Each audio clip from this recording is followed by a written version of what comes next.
two commentaries in the Premier League Sunday. West Ham against Chelsea at 4:30. Before that, at 2 o'clock, it's Aston Villa against Everton, and Ian Dennis can bring us the team news. And I can tell you, Jules, that a lot of the Villa supporters outside Villa Park were just gathering outside on the concourses watching that Women's World Cup final. It certainly captivated everybody's attention here back home. As for the team news for this game, well, both sides make one change. Obviously, there's no Tyrone Mings after that ACL injury last week at St James's Park, so Pau Torres comes in for Tyrone Mings. Martinez in goal, Cash, Konsa, Torres and Digne, McGinn, Douglas Luiz, Camara, Diaby, Watkins and Bailey. And one change also for Everton, Calvert-Lewin coming in for Mopé in attack. So Pickford in goal, Patterson, Keane, Tarkowski and Young the defence, Iwobi, Gay and Onana, Decore, Garner and Calvert-Lewin. We'll keep you in touch with the Scottish League Cup second round. Hearts, Partick, Hibs, Wraith Rovers are underway at 2. Kilmarnock Celtic gets underway at Rugby Park at 3 o'clock. The referee is Anthony Taylor. The clouds are high. There are a couple of grey clouds above Villa Park. There are also patches of blue sky. But I've got to say, it's a pleasant afternoon, temperature-wise at least, even though the sun for the time being isn't shining, as Villa get us underway for one of the great stadiums of English football. Yeah, it's always good playing here. The atmosphere is always good. I loved it because it was always one of my rival teams, but yeah, great atmosphere. Yeah, as a former Birmingham City striker, as Watkins comes forward already and sends over a cross, and looking to meet it on the far side, driving was Digne, and Villa get an early corner in the opening 23 seconds. Your record against Villa actually wasn't too bad as a Blue Nose. I know I didn't lose ever against Aston Villa when it was in. Is that right or wrong? Played 6 in the second City derby, won 3, drew 3. You scored 2, including a winner here for Steve Bruce's side in a 2-1 win. Yeah, and then I scored the first one in the first ever meeting, yep, after about 15, 16 years. I remember that, yep, I do. Well, the Blues of Everton will hope to try and come away undefeated like your record, Clinton, but they've got some work to do, because in the opening 60 seconds, Aston Villa have got a corner kick in front of the whole 10, playing from left to right. It's played out towards McGinn. McGinn looks for a shooting opportunity, and he gets it off his left foot, took a deflection, goes behind for another corner. Yeah, you can see it's well worked, to be fair. You can see the set-piece coach standing next to Unai Emery, so it's something they work on, and John McGinn does well, but it's good defending in the end. So in their claret and sky blue shirts and white shorts, Aston Villa in that two-tiered Holt End against Everton in the all-royal blue. Corner's taken short, and it's Digne who curls it in, headed out by Keane, drops to the edge of the area, tries to shoot for Diaby, plays it out to the left, played back in, and then cleared away by Idrissa Gueye for Everton. And maybe Everton can come forward now as Garner spreads a diagonal ball out towards Iwobi. He controls it, coming forward. Iwobi now with the cross, Konsa clears. The Everton players, by the way, are wearing black armbands in memory of Michael Jones, the Everton fan who sadly died working on the side of their new stadium last week. He was only 26 years of age. And just as at Anfield yesterday, the Everton supporters in the 26th minute, I'm expecting them to give him a memory with applause. It was a rather touching moment at Anfield yesterday. The Liverpool supporters were singing "You'll Never Walk Alone." It was a terrific gesture that you'd expect from the two clubs. Despite being rivals, they still have that bond on Merseyside, and indeed there was a banner in memory of Michael Jones being held aloft by the Everton supporters ahead of kick-off. So we'll expect that a little bit later on, but that's what the Everton players are wearing black armbands for, as Iwobi is dispossessed by Cash, and now it's with Camara coming forward for Aston Villa. 0-0 in the early stages. He's got Bailey on this near side the right, and Bailey just slows it down back towards Douglas Luiz. Calvert-Lewin back for Everton is a real bonus, Clinton. Yeah, definitely. The first game of the season, I know Mopé got a bit of stick. He never liked to see players get stick, but he missed a lot of chances, to be fair, and so did Decore. And you're just thinking, when they can keep Calvert-Lewin fit, Everton will be fine this season, but they just need to keep him fit. That's the biggest problem for Calvert-Lewin and Everton, is keeping him fit. I'm told that he went to Germany in the summer in a bid to try and address his injury problems. The thing is, the last 2 seasons, not just last season, He's made only 18 appearances in each of the last 2 seasons. Yeah, it's not good enough, to be fair, but his standard. But you just wish him well. You can hopefully he has an injury-free season, because he'll be have a big part to play for Everton. And also he'd look to try and get back into the England fold under Gareth Southgate, himself of course a former Aston Villa player, as Ashley Young, a former England international, guides the ball back to Jordan Pickford. His 250th Premier League appearance today. 31 of those were for Sunderland, as all in green away towards our right, clears the ball away downfield, gets plenty of distance on that, comes off the head of the Polish international Matty Cash, and it will be an Everton throw. He's got to do more. Wolby, he's one-on-one a lot of times, and he has good opportunities, and he's got to be more positive, because he was good for them last season, but even more positive because they're playing Garner on the right-hand side. He's not a natural winger, so everything has to come down this side. Yeah, James Garner, who of course was part of the England success in the Euros. Indeed, he played all 6 games for Lee Carsley's side. Another former Birmingham City connection there with Lee Carsley, but Garner was instrumental for England in that Euro success. No success though for the Lionesses. Not that I'm sure that you've missed it if you've just tuned in to BBC Radio 5 Live, but Spain winning by a 1-0, and on the 5 Live Football Daily we heard from Mary Earps with Gary Flintoff live on 5 Live. Voted the best goalkeeper in the tournament despite her disappointment, that raw emotion. It was a considered interview. If you missed it, I'm sure there will be a special podcast from the team down under on the 5 Live Football Daily feed as a special podcast with all the reflections after that disappointing scoreline. But congratulations to Spain after their success. 0-0 here, 5.5 minutes played, 5 Live Sport.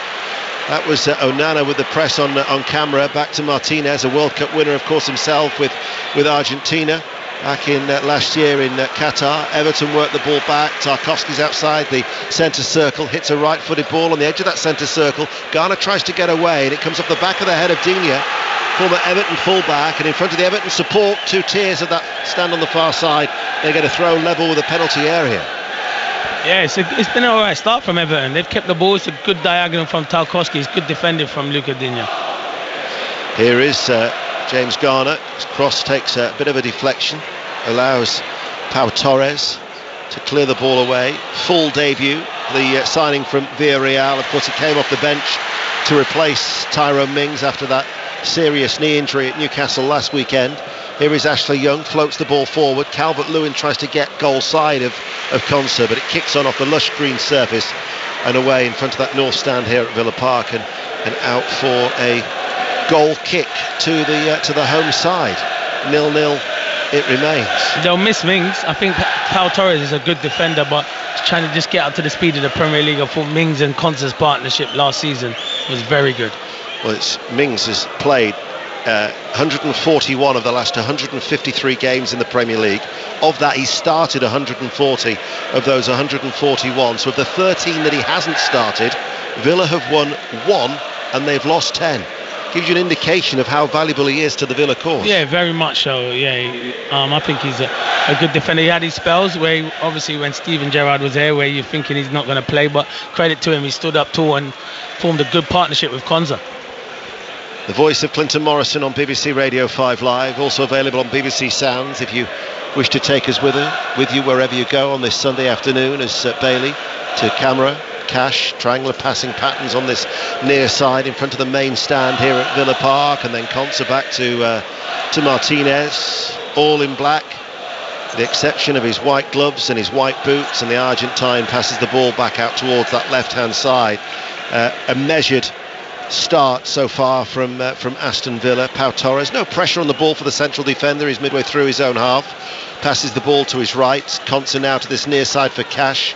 Iwobi though is in front of him, and Cash has to go back, and Everton in a minute have got every royal blue shirt back behind the ball, as now it's with Leon Bailey, who drops inside his own half to collect it. He runs down the right touchline, then gives it away, and that was to Gay of Everton. Passes the ball then back to Ashley Young. Again, he hits that ball early towards Calvert-Lewin, out of his area, read it well. Martinez volleys the ball forward. McGinn brings it under control, comes forward now, the Scottish international. Strong run by McGinn, edge of the area, lays it off to his left. Watkins, and then Diaby hits it first time off his left foot and skies it into the Holt end. Goal kick, 0-0. Yeah, it was good play from John McGinn. He's playing on that left hand side where you'd usually see where Buendia is. Well, obviously picked up that horrific injury, so he was whistling well, but good ball to Watkins. He lays it back to Diaby, and Diaby tries the first time shot that goes over. And Pickford's already time wasting. Yeah. And Villa fans are not happy. Well, of course, Anthony Taylor, the referee, will be keeping a beady eye on Jordan Pickford, who's getting a reputation, isn't he, for that, as Decore plays it into the box, cut out by Konsa. Only as far as Decore sends over a cross. It was a good ball as well. The keeper spilled it under a challenge for Calvert-Lewin, and they've both gone down holding their head. And straight away, Anthony Taylor beckons the physios on. I mean, it was a teasing ball in. Calvert-Lewin had to go for it, of course, but the two of them have collided. Yeah, you just hope both are all right, definitely. But it's a great ball from Decore, and Martinez comes and does ever so well, but you have to go in for that as a centre forward, Calvert-Lewin, and you just hope they're both all right, because they've had some bad injuries, Calvert-Lewin, and his first start in ages, you just hope he's all right, and Martinez as well. You mentioned, of course, Buendia, who's picked up that long-term injury in training, joining Tyrone Mings. Jacob Ramsey also out. Moreno, Dendoncker. Bertrand Traore is coming back from an injury. He at least is on the bench today, but Unai Emery hasn't necessarily been blessed with good fortune at the start of this first full season, when, of course, he did ever so well after taking charge. He was appointed last October. Martinez is back on his feet, but of course they'll be checking to make sure that there's no concussion there. Yeah. Whereas Calvert-Lewin at the minute is still lying on his back, being tended to by the physios. Yeah, he is. Maybe would he have a cut, or they're just checking him to see if there's any concussion? I think, or kind of feeling his jawbone, his cheekbone, to see if there's no damage on it. But hopefully he's all right. I think there might be a bit of a blood there, a little bit of a cut. Yeah. Well, they're going to take due care and attention. Martinez looks like he's all right. The physios are leaving Martinez now, but Calvert-Lewin, we're only just talking about his misfortune with injuries for Calvert-Lewin, knee, hamstring. He really has been hampered in the last two seasons. A World Cup winner for England at under 20 level. Yeah. But now he's starting to sit up, and Martinez just gives him a reassuring. I think it's a blow under his eye. You can see he's got a lump there already under his eye, so it would just be swelling. So hopefully he's all right. It just depends. It don't swell up too much. You can see it there. He's going to have a black eye in the morning, that's for sure. One thinks back to last Sunday when, of course, we were together at the Brentford Community Stadium, and Romero took that blow early on for Tottenham, didn't he? Got Tottenham's first goal, and then eventually was forced to come off the field. I mean, that's that the protocols now are strict. I mean, even the fact that Christian Romero last week didn't want to come off, Tottenham were forced to bring him off. But looks like Calvert-Lewin is going to continue. But you're right, he's going to have a bruise under that eye, I would imagine. Yeah, hopefully they just have to keep an eye on him, because he's obviously feeling something just below his eye. So hopefully he's all right. Of the two, Calvert-Lewin looks like he's come worse off of the pair. Yeah. Anyway, they're both able back on their feet. Play resumes. 12 minutes in, 0-0. Martinez hesitates as he was closed down. He managed to thread a ball through to Douglas Luiz. He didn't flap, and they're able to beat the press from Everton. And Pau Torres now out towards Digne. Far side the left, along the ground. McGinn on the stretch. Now passes the ball forward. Diaby looks for that shooting opportunity. Passes the ball back towards Diaby. Bypasses him inside the penalty area. Groans from the Villa supporters from Bailey's ball that was hit low. I don't know for the life of me why he's not shooting there. Maybe because it's not on his strong left foot, but it's good play from Diaby. He's just got to flash that across the box. Instead he tries a pullback and Everton clear it. His record for Bayer Leverkusen, 173 appearances, 49 goals, but also, and just as crucially, 48 assists. That's very impressive. Yeah, you're right, that is some going. And of course he's already up and running for his Villa account with the goal, which turned out to be just a consolation at St James's Park. That impressive win for Newcastle last weekend. 13 minutes played, 0-0 it remains. And after this we've got another commentary at 4:30. West Ham United against Chelsea. John Murray and Paul Robinson, the commentary team. down at the Olympic Stadium. It's at the minute we're watching the claret and blue of Aston Villa. John Murray and who? Who did you say? Paul Robinson. Oh, Robbo. Okay, that's good. Yeah, Robbo has made his trip. You said Glenn there. Murray. No, the Murray brothers have been separated. Today. Hearts are leading Partick by a goal to nil in at 2 o'clock kick-off at Tynecastle across the city of Edinburgh. It remains Hibs, Wraith Rovers goalless, that one there. Of course, Aston Villa will be playing at Easter Road on Thursday night in the playoff for Europa Conference League, as Douglas Luiz is shown a yellow card here for a challenge on Ashley Young. Yeah, it's early. You don't want to get yellow cards away that early in the game as well. It's good play from Ashley Young. He won the first tackle against Camera, and then he just carried on going forward. Like his wing days, to be fair, Ashley Young. A few little step overs. And just no attempt to play the ball, knocks him off his stride. And Douglas Luiz shown a yellow card by the referee, Anthony Taylor. So the sun now shining here at Villa Park. We're approaching the quarter of an hour mark in this Premier League contest. And Everton have got a free kick. Must be a good 10-15 yards in from the touchline on this near side, the left, attacking the north stand. Villa have got a line on the edge of their penalty area. Garner and Young are the two over it. It's Garner who's going to take it, right-footed, diagonal ball. Onana's downward header. Referee's blown his whistle. Flag didn't go up. I think he saw a block. There was a block. Someone blocked Onana's marker off. Someone blocked him and he ran round the back. Because I was thinking, why is he getting a free header? Well worked free kick, but it was a foul. Referee does well.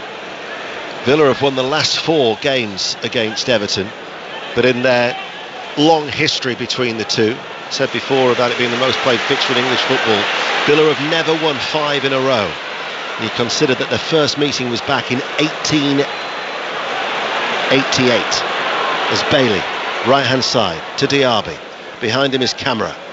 Camera rolls it back out towards Bailey, just in from the right touchline level of the penalty area.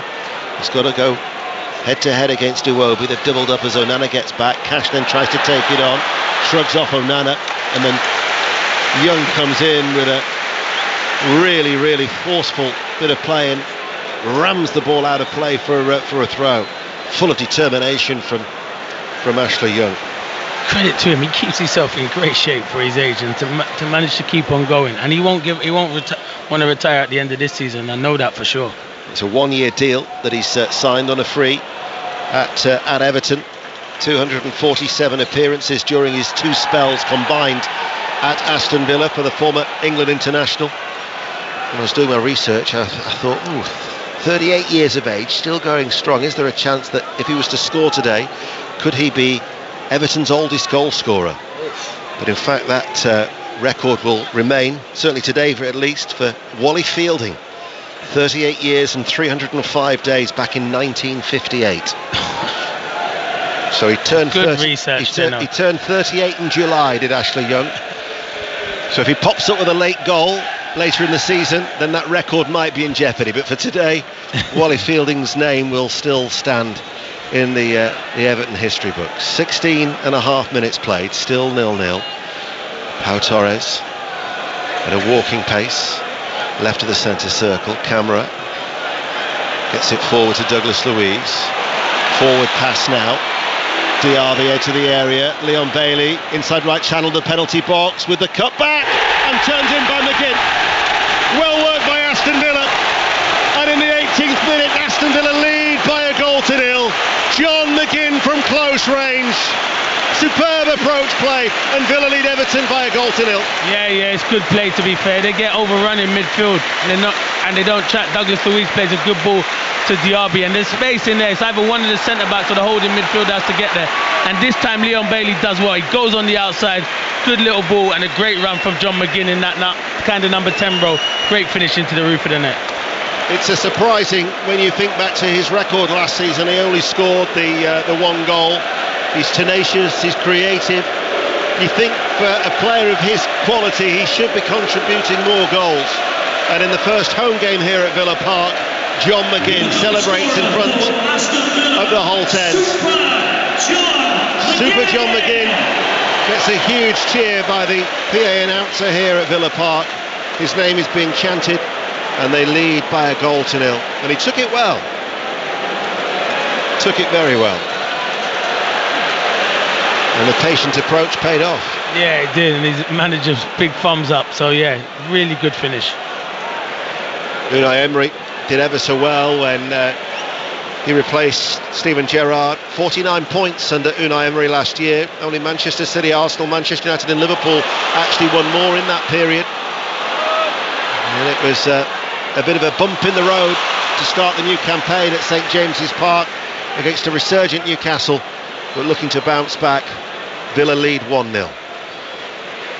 Far side for Everton. Patterson back to Garner. Strokes it now to Keane. 6 yards forward of the centre circle. Long ball into the penalty area. Hesitation. It will reach Iwobi. Cash slow to get there. Iwobi now does the step over. Scoops the ball into the penalty area. Decore down into the ground. Rides up the chest of Calvert-Lewin. And Villa are able to get the ball away. The goal scorer McGinn. Early ball forward towards Diaby. You can feel Villa Park come alive whenever Diaby gets the ball. He's that exciting a player. He is. He gets fans off their seats, and that's what they want to see.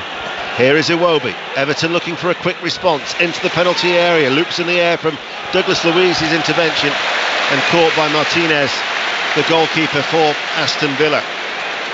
Villa 1, Everton 0. And we're going to have another stoppage because it's Ashley Young who's down on his haunches at the moment. So Mykolenko gets a chance to warm up. They actually played Manchester United on closed doors in midweek, did Everton. Calvert-Lewin got a good run out because he's just been trying to get match fitness, so he played the full 90. Danjuma, Branthwaite, Mykolenko, Godfrey, number of under-21 players also figured in that. I think it was a 2-0 defeat for Everton. But vital at this stage is to try and get game time, minutes under your belt. Yeah, definitely, and that's what you need. And I think Calvert-Lewin is struggling he is struggling. I can just see Decore signal over to the bench and say he is struggling because it's a big old whack he's took there, and the eye might be starting to close up. I can see him keep flinching his eye, so it could be a huge blow. They could end up him having to go off. It's funny you talking about Calvert-Lewin, Clinton. I was just keeping an eye on Young as well, because at the minute he's not running too freely after that challenge as McGinn picks it up. Challenge from Onana. McGinn gets away on that left-hand side, and then in the end Patterson has to go to ground and forces the ball behind for a corner kick. And Aston Villa have got yet another corner here at Villa. They're leading by a goal to nil. We've been playing for 21 minutes. And if he's not fit, it's going to be a huge blow because, as we say, we want to see Calvert-Lewin on the pitch, but it's so unfortunate there to get a big blow on his eye like that and having to come off if he does have to come off. Well, I think Neil Mope has just said to Mykolenko they want you, and so Mykolenko will be coming on, I think. Corner kick though to Villa, far side the left, leading by a goal to nil. BBC Radio 5 Live, also live on BBC Sounds. Anthony Taylor, after a slight delay, gives the corner kick with a whistle, taken short on that far side. It's Digne who delivers it, left-footed, and it's headed away well under pressure by Garner. Comes out to Cash, right corner of the area, left-footed ball back in, and the header, and Watkins cleared off the line by Patterson. Boy, he did well, but the goal stands. Has he given the goal? Well, the Villa fans thought that he'd given the goal. He's given a penalty. He's given a penalty. He must have given a penalty because Pickford's collided into him.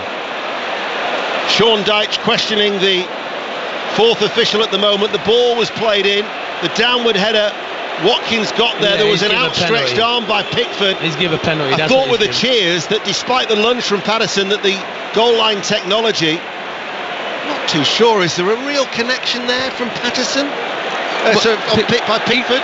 Yeah, he does catch him. I think he does catch him, but I thought because he got there, he was going to obviously let it play on, but he's pulled it back and he's given a penalty. Big question is will Watkins take it? Because he's missed quite a few for them recently. I see him miss some in the summer series. VAR checking as well. Yeah.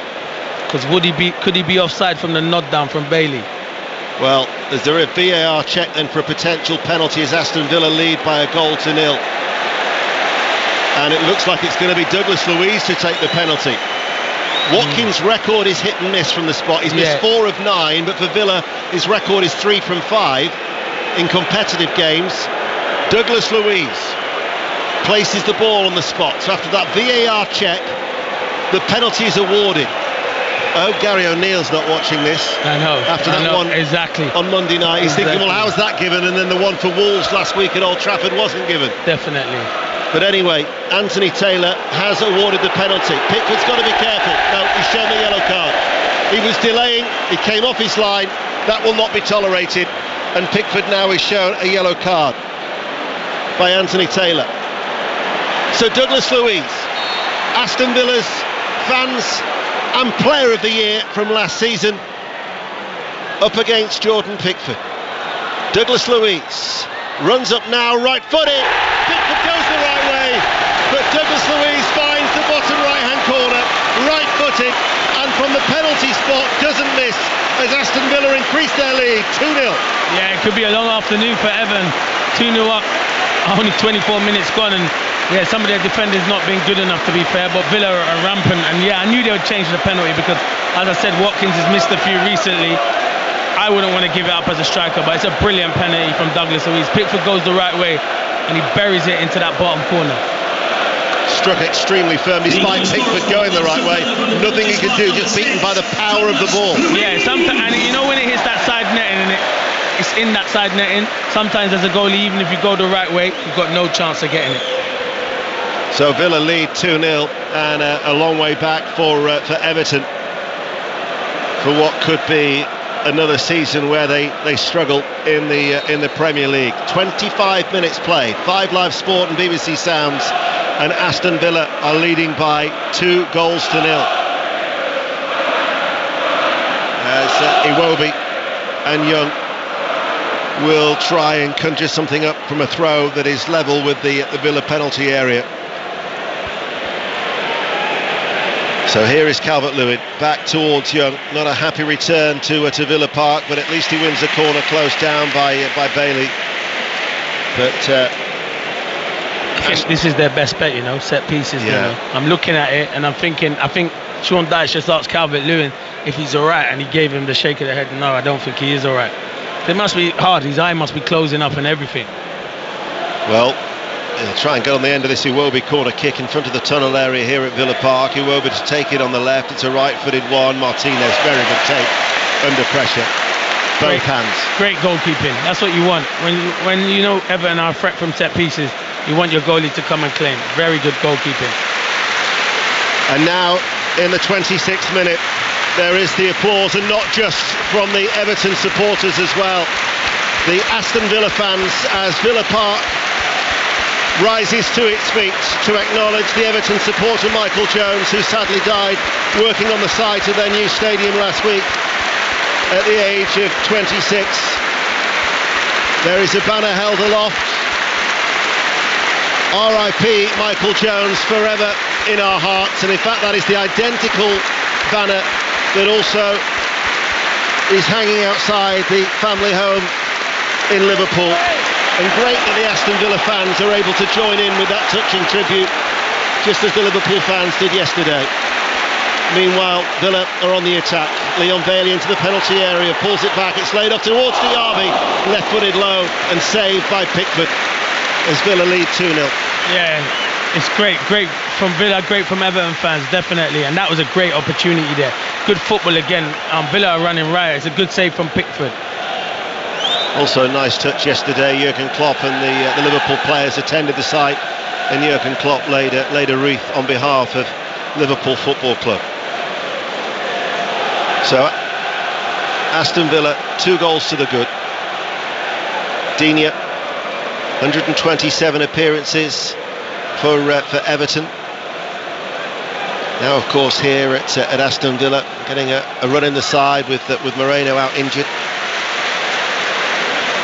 But Villa look comfortable. No, they do look comfortable. 2-0 up at home. So I'm saying it could get out of hand for Everton. They have to stay in the game. Ball over the top. Digne tries to get on the end of it. Was there a shove there by Patterson? The referee, Anthony Taylor, just tells him to get up with a little wave of his left hand. As Digne went to ground far too easily with the gentlest of nudges from Patterson. He was looking for that one. Yeah, he was looking for it. Sean Dyche is screaming at Calvert-Lewin, and he said Calvert-Lewin gave him the hand, said, "No, give me a few minutes." Like he's trying, fair play to him. He's trying to stay on the pitch. Unbeaten in 3 trips to Villa Park as a manager. That record might well be going today as Calvert-Lewin jumps into the back of camera. And Danjuma is the player who's going to be coming on. So it looked like Sean Dyche has already made his mind up. He's getting his final instructions. Nah, yeah, he was stripped off. He just put the bib back on because he just said to Calvert-Lewin, "Are you alright?" And he gave him a couple of minutes. He'll give him his instructions. So as soon as he signals over, then he'll make the change. He's a player who Unai Emery will know extremely well. He was good for him at Villarreal, wasn't he? Very good. The year that they reached the Champions League semi-finals, that was 2022. He scored 16 goals for Unai Emery. He was a threat for them. He was unplayable at times. Of course, he's on a season loan from Villarreal after the briefest of spell at Tottenham. Didn't really make much of an impact at Tottenham last season. Only the 1 start in his 12 appearances. But Danjuma will be coming on very, very soon. But for Everton, haven't really posed too much of a threat to Emi Martinez in the Villa goal. Only 34 goals that they scored last season, the joint fewest in their league history. They also only managed 34 in 05-06 as Pickford plays the ball out towards Ashley Young. Then he plays it back to the goalkeeper, getting a few whistles and boos from the Holt end behind him, away towards our right-hand side. Half an hour played on 5 Live. Here is James Garner for Everton. Patterson on the overlap, back towards Garner, had to slide into the challenge. It was played a little bit ahead of him. The ball though back, and Calvert-Lewin seizes on that for Everton into the penalty box with a cutback, nobody there. Decore will go after it, but Dini's already cleared it for Aston Villa. And there Tarkowski goes across, away from Watkins, turns, tumbles, but passes the ball back to Pickford. Unai Emery just saying calm down, everything's under control, with his black hair slicked back as Digne, nice touch, controls the ball back towards Martinez, and Villa unruffled play the ball out of defence. 14 minutes to go to half time. Here is Cash, Camera back with Cash once more. Just wonder now if they've held off from making that change. No, because he, I think, sat back down. Yeah, he asked Calvert-Lewin. I saw him, he asked him, and he said, "No, I'm all right for now." So that's why he sat back down and not made the change. Here is Ghana Gay. Iwobi does a little step over, runs forward, left corner of the area, cross though too close to the goalkeeper Martinez, easily claimed. He's got to do more, Iwobi. When he was at Arsenal, he's a winger taking people on. He's got to be more direct. He was good last season, but that's a nothing cross. Calvert-Lewin and Decore can't work with that. Started the last 52 games. He knows it as well, just looking at him. He's just looking to the skies, Iwobi. Disappointed with that ball into the penalty area. Villa still lead 2-0 here at Villa Park. As Martinez drops the ball to his feet, there was no pressure, so he just didn't do anything. Then when Calvert-Lewin raced towards him, played it towards Konsa, and now it's with Cash along the ground. Here is Diaby over the halfway line, looking to combine, but Ashley Young checked the run of Diaby. Just experience, isn't it? Yeah. Just gets his body there and says, "You're not going past me. You can beat me in a race, but you're not going past me." Here is now Tarkowski. As Sean Dyche just has a word. He calls his 2 trusty lieutenants off the bench, Ian Wone and Steve Stone, just to have a word. That was a nice turn by James Garner. This should be a yellow card for Digne. It was a tug back on Garner, and indeed the yellow card is shown. It's the 3rd yellow card of this game so far. So Digne joins Douglas Luiz and Jordan Pickford in the notebook of Anthony Taylor. Onana.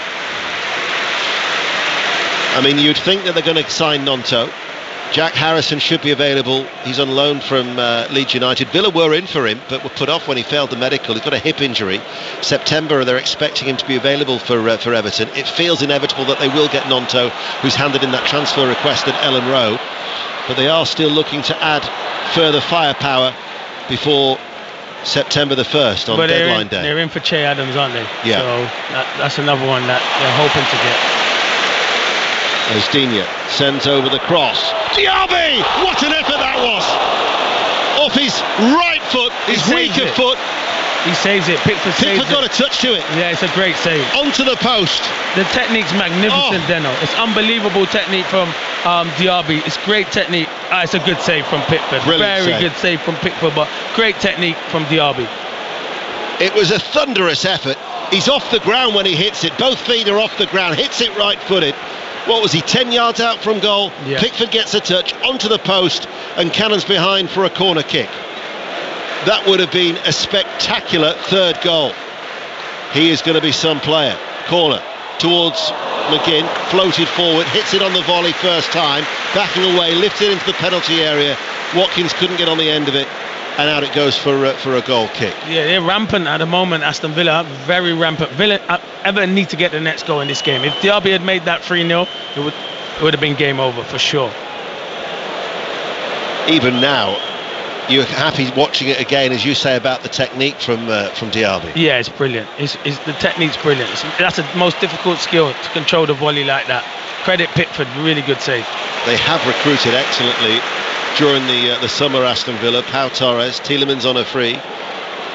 Moussa Diaby coming in for a club record signing of just under £52 million. And it was a fine effort. And you fear, from an Everton point of view, had they got that third goal, that would be it. Yeah, it would have been it, definitely. Everton haven't really created anything, not creating anything for Calvert-Lewin, can't get on the ball. Villa are dominating them in midfield, so it's a struggle for them at the moment. Well, they produced that excellent win away from home. It was a real coupon buster when they trounced Brighton at the Amex last season. As I said earlier, that they've 4 unbeaten on their travels in the Premier League. That record's going to come undone today as they're 2-0 down against this resurgent Villa side. Digne with the cross, aimed towards Bailey, headed away by Young. Bailey, though, will get there first. He's closed down. Bailey does well to keep the ball in play. He's glued to his boot there as he came away from the byline, back out towards Leon Bailey. Bailey cuts it back, Diaby lays it off, Cash right hand side. Everton have got everybody back by Calvert-Lewin at the moment. Can't work over the cross from the right. They're keeping the ball though well. Was that a foul? Dakari on camera. The referee is actually saying Calvert-Lewin's going to have to come off. He's stopping play, and he's pointing to his head, is Anthony Taylor, because Calvert-Lewin is struggling with that head injury from earlier. Yeah, still struggling. It was a big old heavy collision. For the sake of one game, don't make it worse. You need to get him off. The player's safety is much more important. So once again, the physio is having a word. Anthony Taylor is also checking on Calvert-Lewin. Onana is just crouched behind him. But the fact that he's gone down, and it must have been a good 15-20 minutes since that initial injury. Yes. And if he's still struggling now, why take the risk? Exactly, don't take the risk. As you can see the lump just above where his cheekbone is. It's starting to swell up. Don't take that risk, not at all.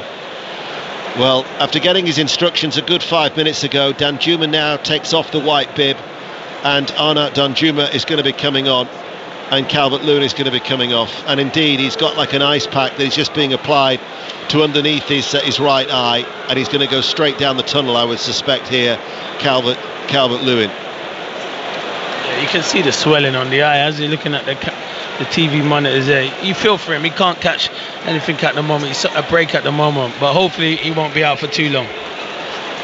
Further frustration for the unfortunate Dominic Calvert-Lewin. What will be interesting is whether this goes down as a concussion substitution for Everton. Because if that is the case, then they'll still have 3 more opportunities either side of the half-time chance to make more alterations. So Danjuma is going to be coming on, and Calvert-Lewin goes off. 38 minutes play.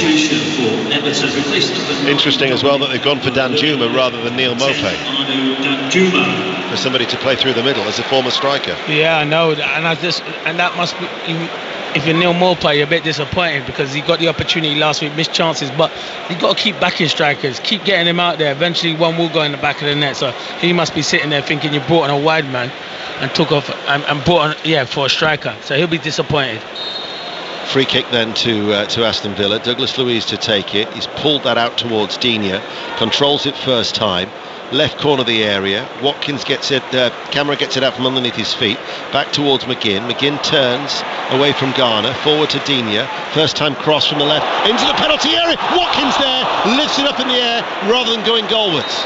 Everton get the ball away. Flags up on this near side. It wouldn't have counted offside. And he looks like he's picked up an injury there. Watkins. He was stretching, wasn't he? So, could he have pulled something? Or did he collide with the post? I'm not sure. We have to see the replay. But if there's no one near him, then and he's stretching.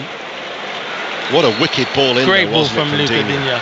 Unbelievable ball into the box.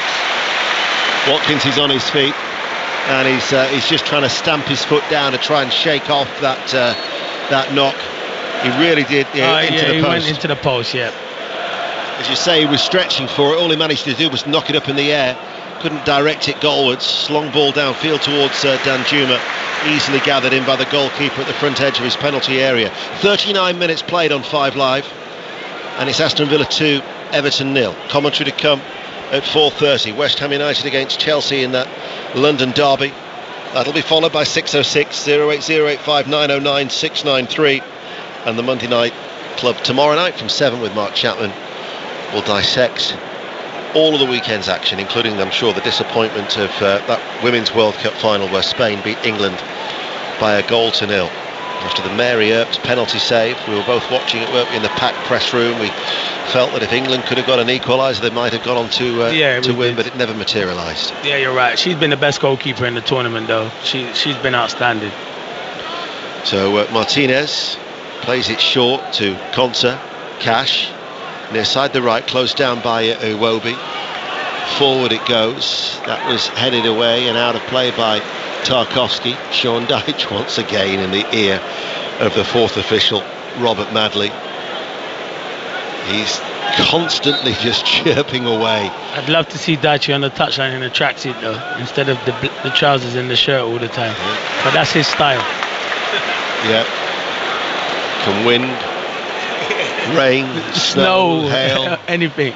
He'll always wear that white shirt. Good guy, though, one of the good guys. Got a lot of time for Sean Dyche. Really good guy. 4.5 minutes to the break.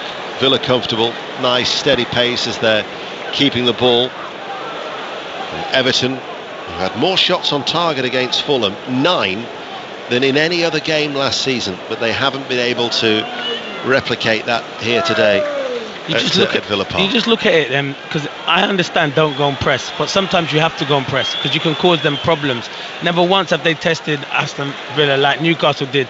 Villa plays such a high line. Got to just try and move the ball 1 and 2 touch. They're not doing that at the moment, Deno. Here is Bailey. That's the voice of the former Irish international Clinton Morrison, who, despite being a former Birmingham striker, received a friendly welcome on arrival into Villa Park today, didn't you? Yeah, because I said my one to watch this season was Diaby, so they've probably seen that. And my one that might overachieve is Aston Villa, so they've probably seen me say nice stuff about them, so they've given me a bit of love. Still a blue nose, though, and it always will be a blue nose. That'll go down well at St Andrews. Exactly. That's all that matters. Pickford to take the free kick for Everton. Left-footed, high downfield. McGinn on the score sheet for Aston Villa today. Gets the ball away with a header. It'll be a Villa throw on that far side. Hasn't been much to cheer so far for those Everton supporters who have packed the bottom tier and the top tier of that stand in that end third as we look away on the far side here at Villa Park as the flags. Gentle breeze here at Villa Park, still pockets of blue skies as we edge our way towards half-time. I'm sure we'll have further reaction from Sydney as well after England's defeat in that Women's World Cup final with Steve Crossman. We might even indeed look ahead to West Ham Chelsea, who knows. Told both will be coming up as during the interval. 5 Live Sport and BBC Sounds. Here is Bailey holding onto the ball. Runs away from Decore, back to Konsa, now towards Douglas Luiz. No pressure on the ball for Douglas Luiz, able to pass the ball out towards the left. Digne, Patterson goes towards him, back towards Douglas Luiz, shrugs off Decore, who scored that precious goal on the last day of last season. So you just look at Everton. Sorry, Dana. You look at their midfield. Not really a lot of creativity, a lot of hard working, and that's where they're missing a creative player. Ball up towards Watkins, side onto goal, tries to take it into his stride, dispossessed by Tarkowski, steps out of defence, hits the ball over the top towards Danjuma. Consul will go across with Danjuma, running through the middle. Everton plans are saying on the far side that Danjuma was being pulled there by Consul, but Anthony Taylor, the referee, was up with play, holds on to it and allows the blue shirts to get forward into the Aston Villa half, and it's with Garner. It's just slow though, it's slow build-up, very slow build-up. Onana, diagonal ball, Young forward, near side the left, up against Cash, back pedals down towards the byline, works over the cross, almost was going to reach Garner, headed back by Onana. It was good play by, it was Digne who was tucked in, wasn't it, the left back to head it away, because Garner was just waiting for it to drop. He was, they just don't have enough bodies in the box. It's good play from Ashley Young. He's tried to get down this left hand side, good ball into the back post, and you're just thinking, go and attack it. Decore, Onana, Garner, get into the box, you need a goal. Shea Adams scored a 94th minute winner for Southampton yesterday, as Martinez again hangs onto the ball. He was closed down quickly but chipped it away inside his 6-yard area. But that experienced striker they badly need to bolster and provide a little bit of presence, a bit of firepower, as Keane hits a flat ball forward out of defence, and Patterson couldn't bring that under control despite the outstretched right boot at around knee height, and it went away from him and out for a goal kick to Aston Villa. Should have a little bit of additional time here, Clinton, with the injuries, particularly to Calvert-Lewin, with the clash of heads initially, and then the fact that he went down and required further treatment. 6 minutes. Subsequently meant that he's left the field of play. Oh wow. 9. I would say that's about fair. But a minimum of 9 minutes that we're now into. So if you're wanting to hear further reaction, then there will be a slight delay with those 9 minutes after England's disappointment in Sydney. Here is Onana to Patterson, midway through his own half. Patterson hits the ball over the top, Danjuma making the run, Pau Torres goes with him. Danjuma, former teammates of course at Villarreal, and Torres just stands there and Danjuma runs away from him.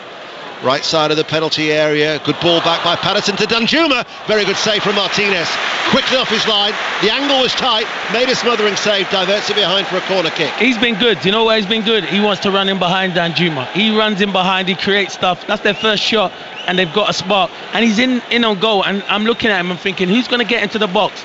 Not one of Decore or Nana break their net to get in the box. They have to do that, they're losing the game, but good play from Danjuma, good save from Martinez.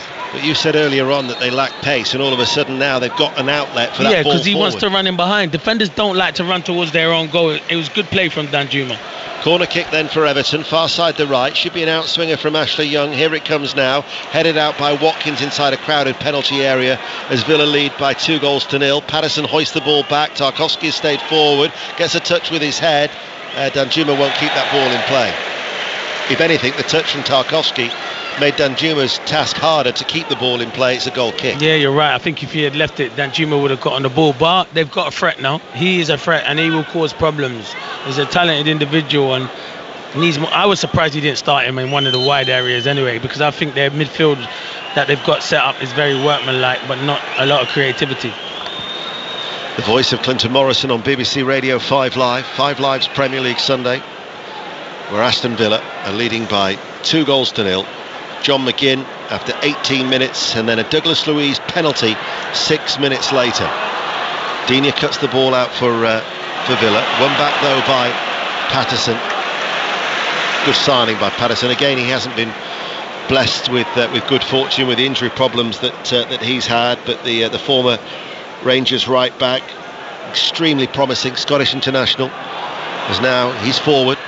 Garner feeds the ball into his feet, sends over the cross first time, just over the head of Iwobi. Yeah, he's got to be better, Patterson. He gets into them areas, it's good runs, good play between him and Garner, but he's got to flash that across, because they don't want crosses in the air, because they're not a big side, especially now with Danjuma and missing Calvert-Lewin. But Everton over the last 5 minutes have been better though than on the ball.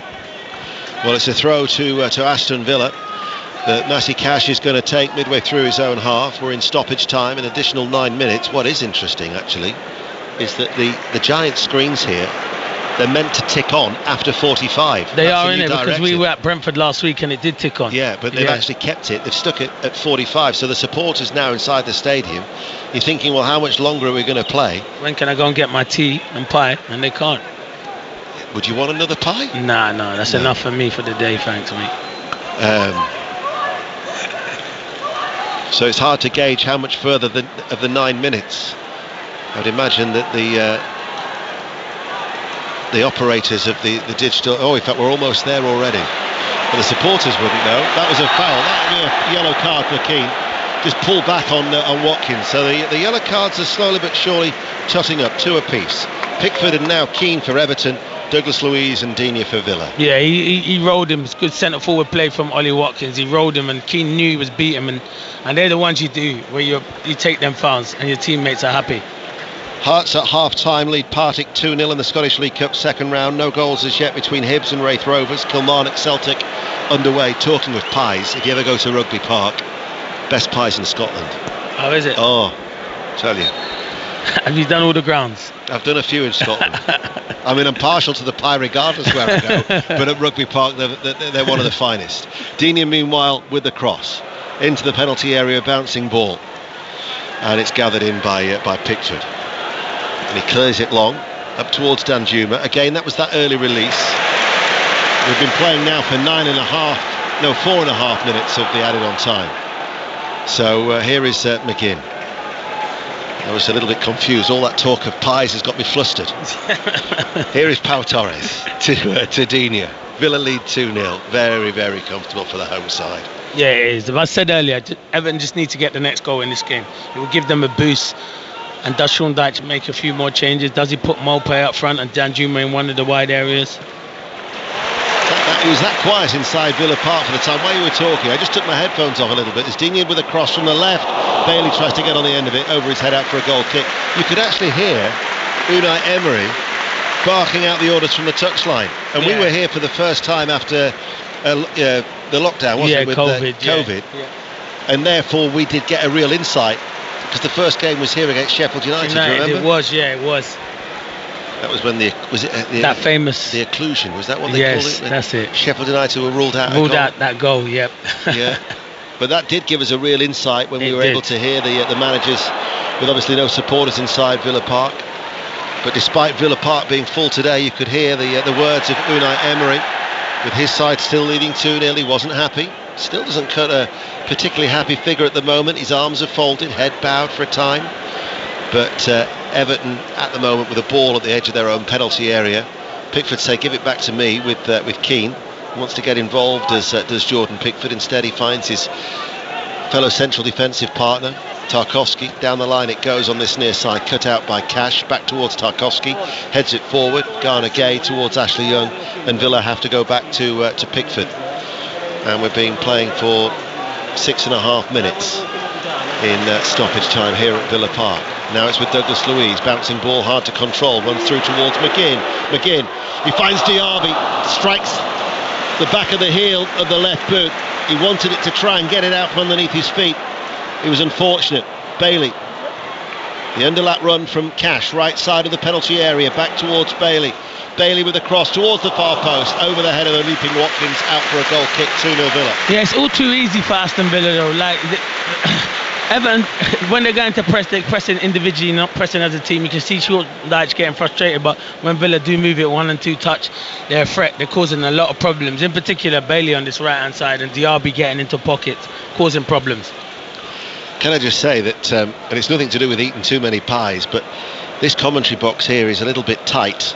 And I might have to, it's nothing to do with my waistline, it's more to do with my legs. Yeah, they are a bit cramped. Mine are like that, to be fair. No, you're looking very trim at the moment, Denner, don't worry. You've had a good summer. Well, I know that's a lie, but I'll pay you the £10 later. Walked in about 6'2", 6'3". I'm going to walk out about 5'11", I think. Can't wait for the half-time whistle so I can stand up. I keep looking at the clock thinking, come on, blow your half-time whistle. No, it is cramped. It's very cramped. I agree with you, mate. My knees are a bit sore as well. If Steve Crossman asks any additional questions at half-time, you can take them all. I don't mind taking them. I don't mind. Team player. Yeah, team player for sure. Douglas Luiz, Cash, midway through his own half. And again, Cash is midway. It's very, very comfortable for Villa here. Back it goes. Of course, the Villa supporters will be looking forward to the potential of a good European run in the Conference League should they see off Hibs. So that's going to be a yellow card for a late challenge on for Idrissa Gana Gueye, and indeed there it is from Anthony Taylor. So that's the fifth yellow card that we've had in the first half. I don't think you can have any complaints against a former Hibs player in John McGinn. Yeah, McGinn's been very good, and you know what I like about John McGinn, when the ball comes into him, he scans and he always got that roll where he can just pin you and roll you. Really good. McGinn, I'm sure, will get an excellent reception when he goes to Easter Road. He left 5 years ago. It's the away leg is at Easter Road on Thursday, and then Hibs come here on the 31st. There's half-time. Aston Villa 2, Everton 0. Clinton. Yeah, it's been a good half for Aston Villa. Obviously, Everton losing Calvert-Lewin's a huge blow for them, but Danjuma's come on and been lively. But two really well-worked goals from Aston Villa, and they've been on the front foot. Fans going happy, and Unai Emery's happy. Really positive start from Aston Villa in the first half. John McGinn from close range after 18 minutes, and after Pickford is adjudged to have caught Watford with an outstretched flailing arm. Douglas Luiz converted the penalty, right-footed, bottom right-hand corner. 24 minutes was the second goal, and after 9 minutes of additional time, half-time at Villa Park. Aston Villa 2, Everton 0. Steve. Ian, just 4 or 5 questions for you, if I may. No, Clinton's your man. Lucky for both of you, we haven't got any time, so we'll be back with you for second half commentary. Thank you very much, Ian Dennis and Clinton Morrison at Villa Park. Let's take you back to Villa Park for the second half with Clinton Morrison and Ian Dennis. Thanks, Steve. Yep, two teams just on their way out now. Everton are first to emerge. Tarkowski coming out for Everton. They made that change just to confirm as well it wasn't a concussion substitution. It was a normal substitution 7 minutes before half-time for Danjuma to replace Calvert-Lewin. Doesn't look like there's going to be many other alterations at half-time. I did say Everton would make one, did they? I saw Dobbin go in. Young Lewis Dobbin, he was on loan at Derby last year. Which means by making this change now at half-time, they will still have 2 more opportunities in the second half to make further changes if required.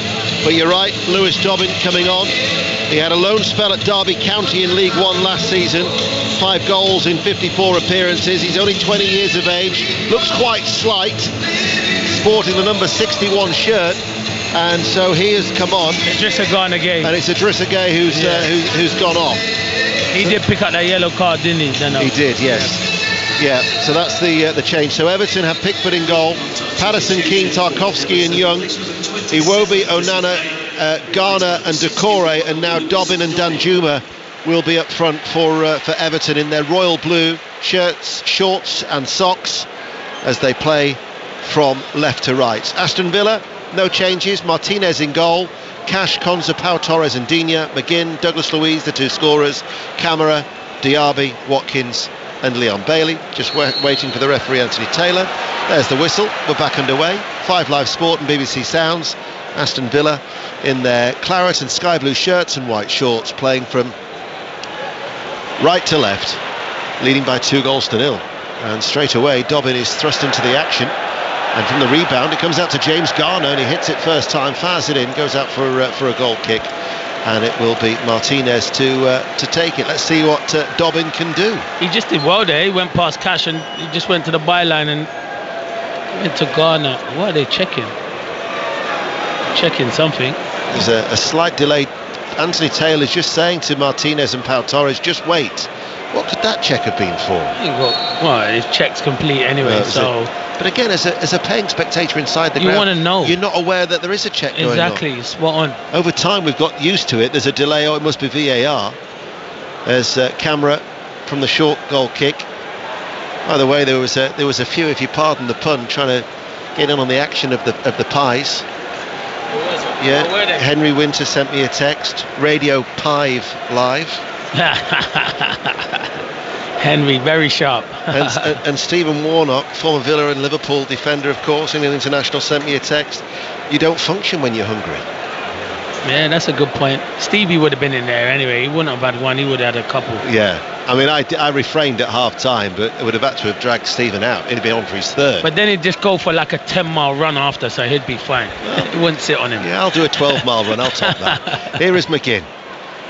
Villa, who had that excellent effort from Diaby, gone in as well, would have been leading by even more goals. As it is, it's the two that they've scored.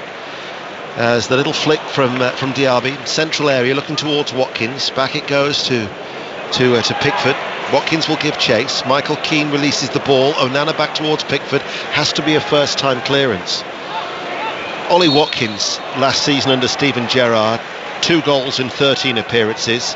When Unai Emery took over, 14 goals in 27. Yeah, because marked improvement. I think Unai Emery wants him to do less work and more in goal involvements in and around the box. Ollie Watkins is one of the hardest working centre forwards in the Premier League. Maybe sometimes works too hard, and that's a crazy thing for me to say, but he's in the right places now. He's getting between the sticks and scoring goals, which is good for him. Pau Torres it was like going out for a Sunday stroll there with the ball at his feet. There was no pressure on him whatsoever. He just walked his way towards the halfway line, but Villa have ultimately lost the ball, and now Iwobi, that's just too far ahead of Iwobi.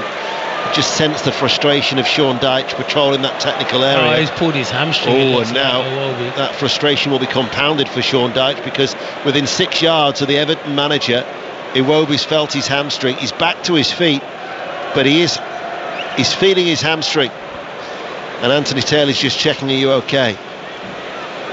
And that he's been one of a consistent performer for Everton. And they got a few injuries at the moment as well, in particular in them wide areas as well. Then obviously you said no Harrison, obviously no Dwight McNeil at the moment, who they're missing in them wide areas. Yeah, McNeil's out with an ankle injury. Harrison on loan from Leeds United with a hip problem. Coleman, of course, with that knee problem. Dele Alli's had a setback with a hip injury. They need to strengthen. They need to go into this market before it shuts, to be fair. I'd be very surprised the way he pulled up if he can continue, unless it's a bit of cramp. But cramp this early in the game, just after half-time, would be a bit odd. He's coming off, like you say. It's very surprising to see him continue. He's on his feet, but he's walking extremely gingerly, and Iwobi's going to go straight down the tunnel once again. So yeah, probably Neil Mopar go through the middle, and probably Danjuma out wide. So that means that they're going to be forced into another change. They will have one more opportunity, but Mopé's going to come on. It limits the Mopé, who is currently going through his worst run of his English career. He hasn't scored in his last 28 appearances. We said about how he might have been frustrated that Danjuma came on to replace Calvert-Lewin, but he's going to get some game time after all. Play back underway. Everton still down to 10 men. McGinn comes forward, finds Diaby inside the penalty area on that right side. Does a turn towards Camara. Camara waits, shooting opportunity, takes a deflection, loops behind for a corner kick. Villa lead 2-0, 5 live. Yeah, good play between Watkins and McGinn, and as you say, Camara has a shot, and it's a good block from Tarkowski. So Mopé is on. Bright orange boots, dyed hair. Final instructions from Steve Stone. 5 years, of course, a Villa player, 122 appearances. The former England international, on the coaching staff, of course, of Everton, as he was at Burnley. Corner kick, though, to Aston Villa on this near side, the left, playing from right to left, attacking the north stand. Digne, after it taken short, back to McGinn. McGinn waits, turns back onto his left foot. Passes the ball left side of the area. Digne with the cross. Tarkowski heads it away. Out it goes for a Villa throw, level with the Everton penalty area. 6 minutes into the second half. And the throw from Digne. Bouncing ball. Keane stabs it towards Bailey. And Bailey finishes it off. I cannot tell you how bad Everton's defending is. My word, it's from a throw on. There's a big gap. There's Bailey with a big gap, and not one of the defenders or the midfielders get in and mark him, and he has a free shot at goal past Pickford. It is embarrassing defending from Everton. Well, from a throw on as well, Deno. It was Keane. He looks to the heavens, but he stabbed the ball into the path Look at this gap here, Deno. Yeah, but he's unlucky, Keane, but there's a big gap here. This should be all locked up. There's a big gap, and it is, yeah, it's poor from Keane. He should go with his left foot, goes with his right foot, and it's a comfortable finish from Leon Bailey. Keane, and that is game over. Yeah. Keane punished.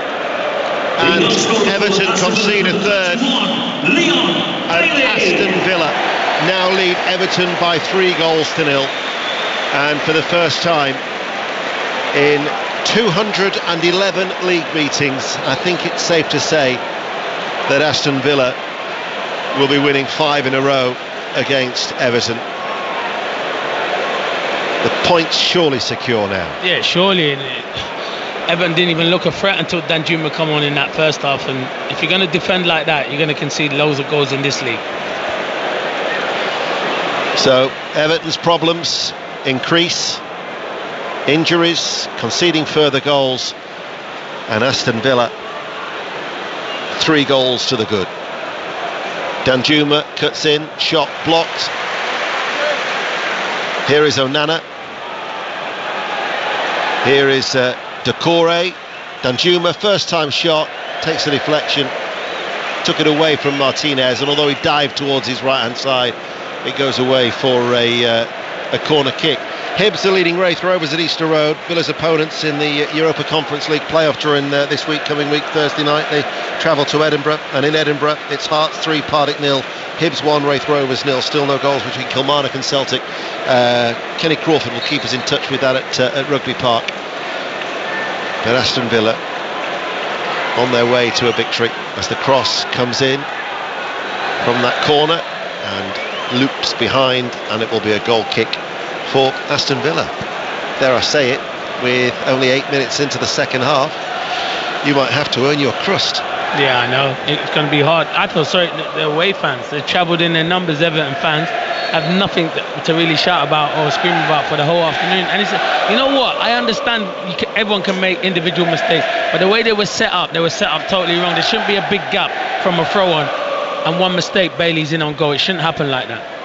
Well, Villa now on course for 8 successive wins in the Premier League. That'll be a club record in the Premier League, but of course football existed before the invention of the Premier League, so they last won 8 in a row here at Villa Park back in 1990.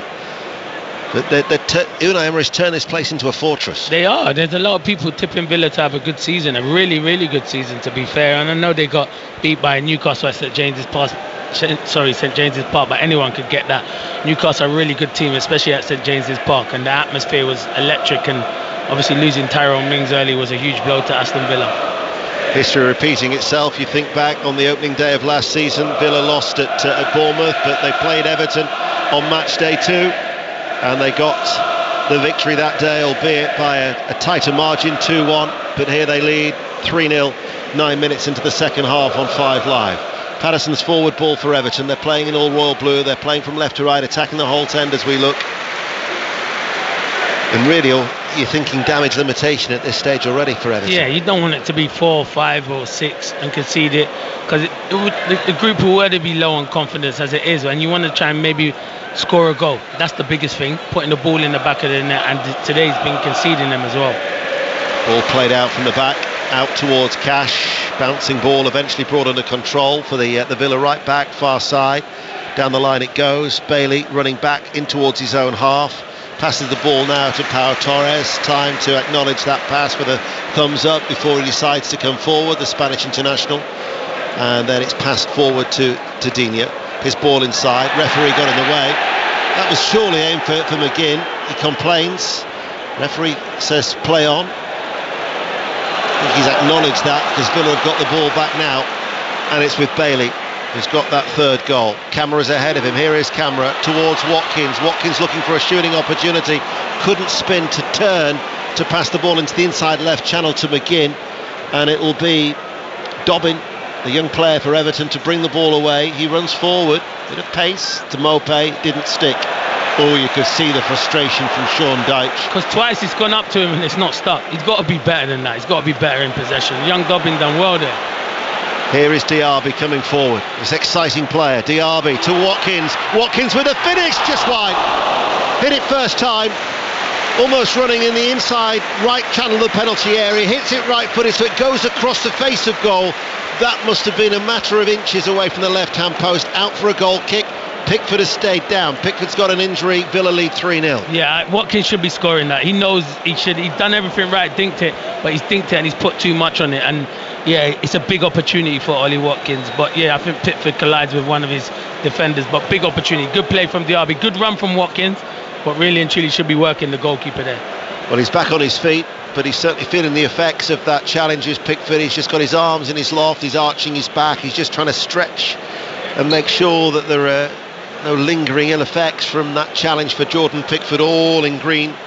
He conceded 57 goals last season, and they shipped another 3 here today, trailing by 3-0 as we are actually in the 57th minute here at Villa Park. BBC Radio 5 Live. West Ham Chelsea to come at 4:30. Ball from Onana, hit early, hit high in the air over the head of Danjuma. It will be a Villa throw. We'll bring you as much reaction as we can. We'll get that during the course of the programme as part of 5 Live's Premier League Sunday. So of course after this game we'll switch our attentions to that London derby, West Ham and Chelsea. John Murray and Paul Robinson will be providing the commentary for 5 Live. Might be that we have to wait for half time of that game, but if not, it will be available on the 5 Live Football Daily podcast that is available 7 days a week. You can download it at your leisure. Approaching the hour.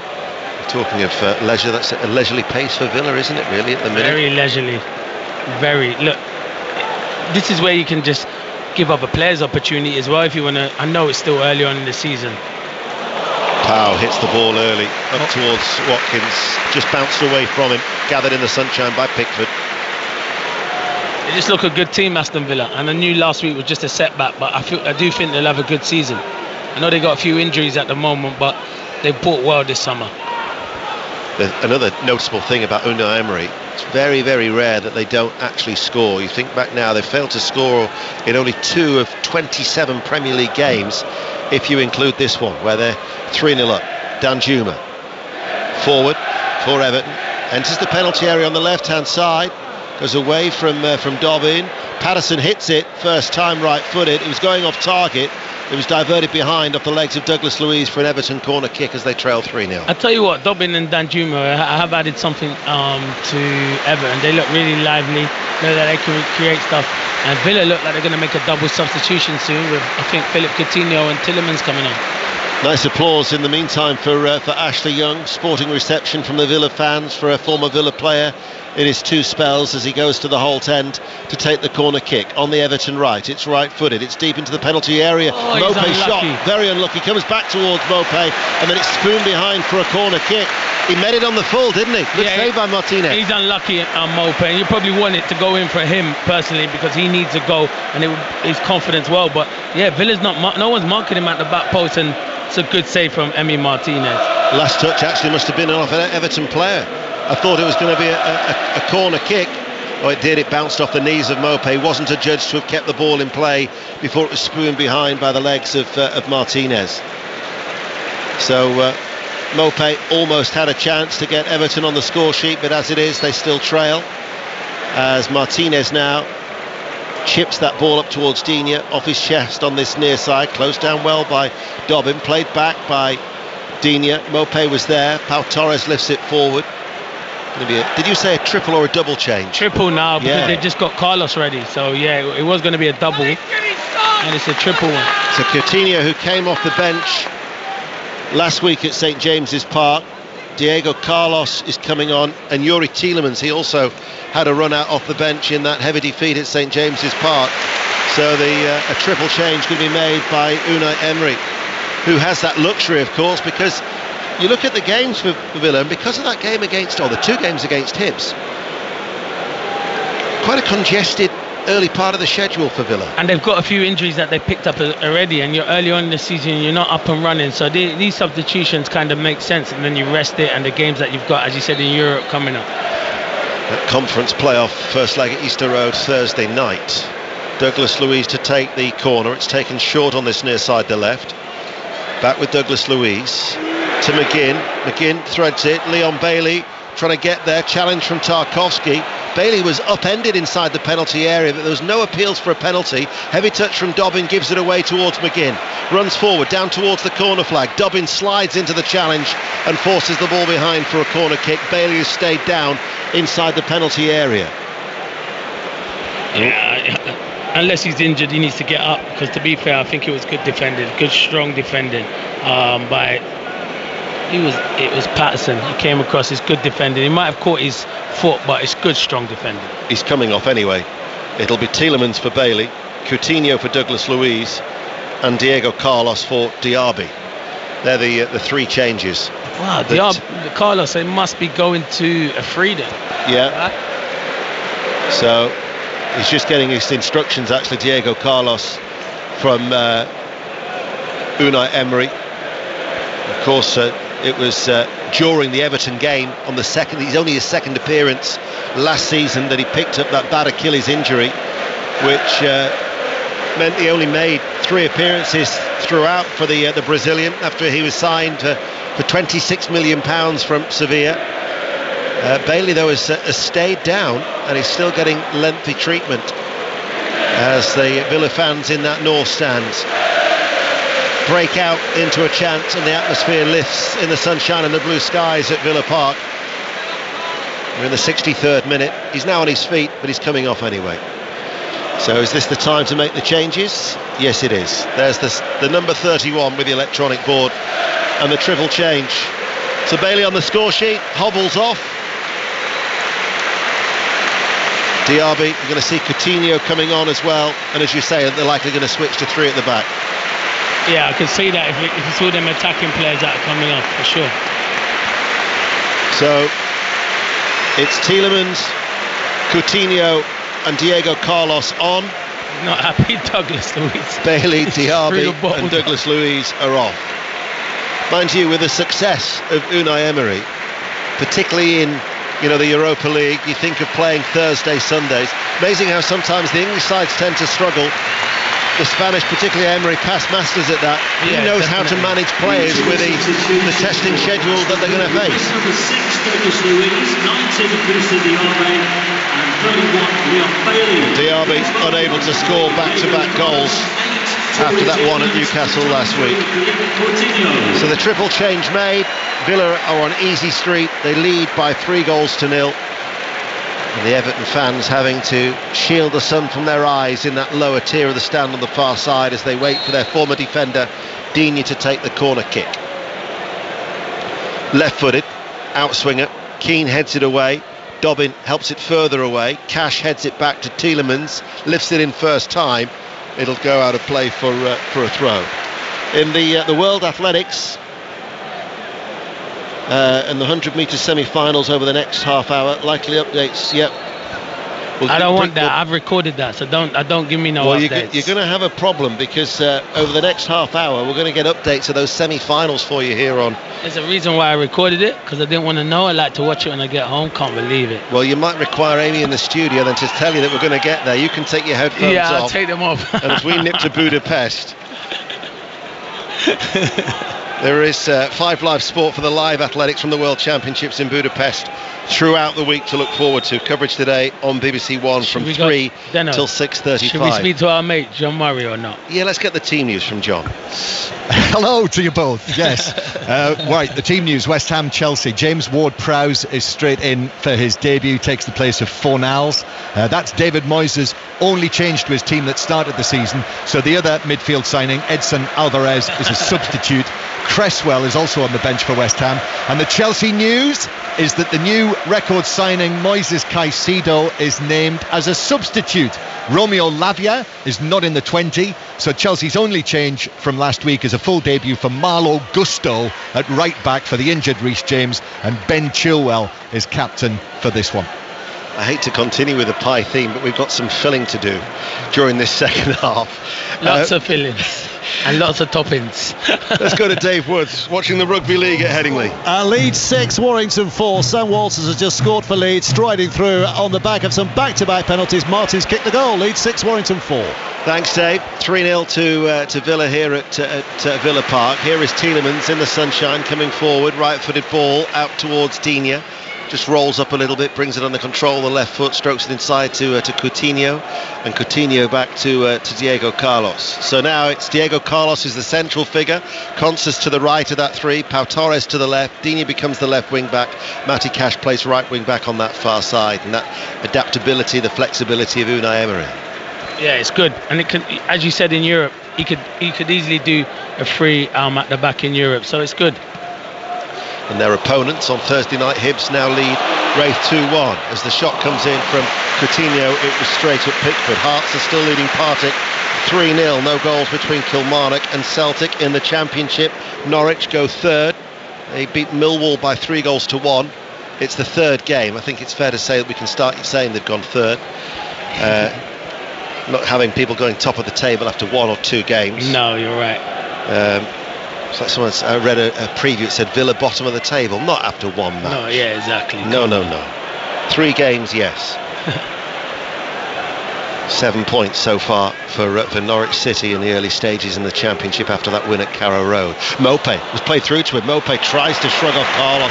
Carlos, great strength. Mountain he is. I look at him when he was warming up, I was thinking, I'm glad I'm sat here and not out there, if he's coming on. So strong. It was a nice threaded ball through to Mope, side on, just couldn't get the bit better of Carlos, and in the end he just came off second best. Yeah, it's a physical mismatch, to be fair, and he's a strong guy. He's really strong, Diego Carlos, and you want to see him get more football this season. Problems then remain for Everton. It's not just under Sean Dyche, but they really have been quite anemic on the road for some time. Only 3 wins out of what now will be 37 Premier League games on their travels. That goes back to mid-September of 2021, and it's something that needs to address. They've had a couple of struggles. They flirted with relegation 2 seasons ago, stayed up in their final home game against Crystal Palace, went to the wire, of course, last season. That was too close to call, really, in that final game against Bournemouth. Boy, was it tense at Goodison Park. And you're just thinking once again, it's going to another be a season where they're going to struggle, they're going to toil. I think you're right, Dano. It could be a long season for Everton. Listen, we know they've got players coming back. We know they're trying to dip into the transfer market to sort out the centre-forward players situation. Hopefully Calvert-Lewin's not out for too long because they're going to need him. He's a big player for them. But yeah, I've always said I think Everton will be safe, but these fans don't want that. It's Everton Football Club. They don't want it to be going to the last day of the season.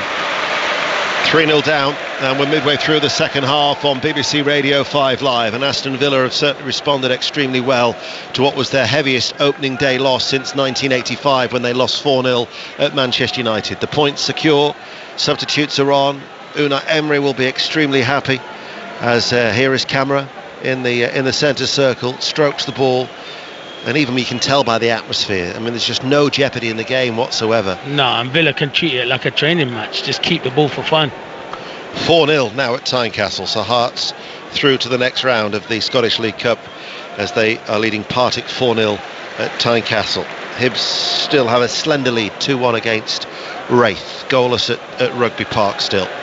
As here is Tielemans, forward ball, Coutinho is onto it, now looks towards Watkins. Watkins couldn't control the ball, just enabled Patterson to nip in there after the touch of his left boot just went away from him. Yeah, his touch hasn't been as sharp as it usually is on Ollie Watkins because he's had a few good opportunities like that. Good play from Coutinho and Tielemans. That's the voice of Clinton Morrison paired together on a Sunday afternoon. What else could you wish for? Exactly. No sanitation problems, however, here today as there was at Brentford last week. Oh yeah, that was crazy. Here is Dobbin running back. As now to Keane. Another try, it's at Headingley, it's the Rugby League at Staplewood. Lead 6, Warrington 10. Warrington back ahead thrillingly. Dufty breaking from his own half and then passing it on to Matty Ashton, who sprinted away from 40 yards out. Ratchford's kicked the goal. Lead 6, Warrington 10. 12 minutes of the first half remain. And we've got 19 minutes remaining of this second half. Watkins does ever so well to keep the ball in play as he head away to this near side the left. He's now up against Keane, who backs pedals, and then Watkins, he looks for that one. He nudged the ball past Keane and then he jumped into Keane looking for the free kick. Anthony Taylor up with play, good refereeing, said no foul. Yeah, it was a good opportunity for him. He took a heavy touch, that's why. Once he checked in and he took the heavy touch, he then just jumped into Michael Keane. So good refereeing from Taylor. Here is Onana at a walking pace. Onana, who's been linked with with Manchester United.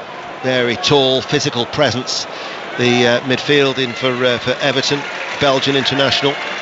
There's Mopé to Decore. Garner playing in front of Villa, out towards Dobbin, can't get past Digne, stands up into the challenge, and Villa have the ball, just nicked back by Coutinho, flicks it forward, nobody on the end of that. He was expecting Watkins to be there, but he's not a mind reader, as Digne then makes a foul, and that will be Onana, and a free kick to Everton. 18 minutes remaining. Yeah, Everton, just as I said, they've kept the score down. Give their fans something to cheer about on the drive back up on the motorway. They would like to see a goal, open their account for the season.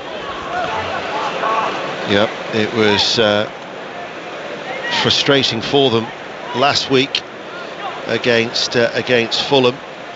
Think back to last season as well. The tally of 36 points was their lowest points tally since 3 points for a win was introduced. That was 81-82.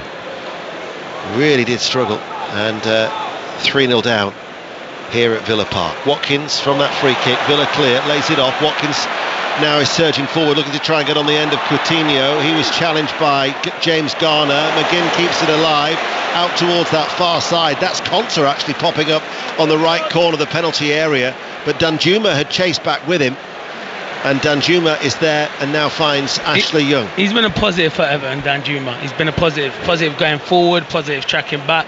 Yeah, I think he's done well so far for Everton. On what has been a difficult afternoon. Definitely. And I notice already there are a lot more empty sky blue seats in that bottom tier of where the Everton travelling contingent is, because they've probably seen enough and they're thinking we'll beat the traffic, we'll head up the M6 and get home a little bit earlier. Would it be too late for a pie by the time they get back to Merseyside? Nah, never too late for a pie. You can have a pie at any time you want. 17 minutes remain. We're going to see another change for Aston Villa, and it's going to be that'll be Ollie Watkins. That for Duran. John Duran, who's going to be coming on. So Duran signed in January from Chicago Fire, Colombian international, his 13th appearance, and all of them have been off the bench. And Clinton Morrison, you called it spot on. It is Watkins who comes on. Yeah, he's not had the game that he wanted to. He'll be frustrated. He's not scored. He will be really frustrated that he's not scored. But he works hard for the team, and he's a big part of this football club moving forward. So Duran is a teenager, Colombian international. He is on. Chance to see him yet again. Bright orange boots. As we'll get an update from the Athletics with Catherine Merry. The semi-finals of the men's 100 metres are on track. Britain's Eugene Amodadze has just missed an automatic qualifying spot. We'll wait and see if he qualifies for the final later. And up next on track, the British record holder, the world leader, Zarnel Hughes will go. And here is Duran with an opportunity now to make it 4, and he has. And he took it so well to score his first goal for the club. Moments after coming on, teenager nipped in, Everton's defence exposed, and Duran left-footed guides the ball into the right-hand corner, and Aston Villa lead Everton by 4-0. Brilliant from Duran, but if I'm Ollie Watkins, I'm gutted. Not gutted because he scored, but gutted. I know what centre forwards are like. They've just come off waiting for big opportunities like that all day, but yeah, it's good. Once he gets into it, Duran, it's his first touch. It's a really confident finish from the young man, and fair play to him. He's getting his first goal. And Clinton was true to his word. When we handed to Catherine, you did take off your headphones, so you didn't want to hear it. I should just say, Clinton, to give you a warning, we are going to be trying to take the commentary of Zarnel Hughes very, very soon as well, so you might need to whip your headphones back off. But here, Duran, he latched onto that extremely well, and what a composed finish. Yeah, he looks really sharp, really good finish.